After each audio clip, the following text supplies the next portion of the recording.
E'tibor markaziylarni Nazarbeyga qaratamiz. Nazarbey posti bilan 1.4 kilometr atrofida joylashgan bugungi sotuvga chiqqan xonadonimiz. Manzilimizga aniqlik kiritadigan bo'lsak, 300 metr atrofida Fath masjidiga chiqib ketsanglar bo'ladi. Ko'chani ko'radigan bo'lsak, ko'ryapsizlar, tep-tekis holatda asfalt bo'lgan. Bu yerda gaz, svet, suvdan muammo yo'q. Bu tarafdan chiqadigan bo'lsak, Nazarbeydagi arkaga chiqishingiz mumkin.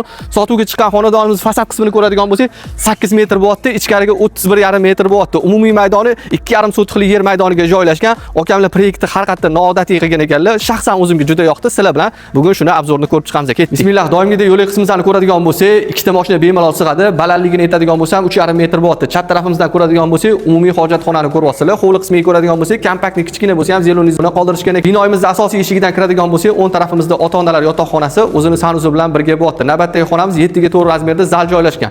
To'g'rimizda ayollarimiz uchun sevimli bo'lgan oshxonaga joy tashalgan. Uni tegi yerto'la qismiga ega 5 ga 4 razmerda bo'lyapti.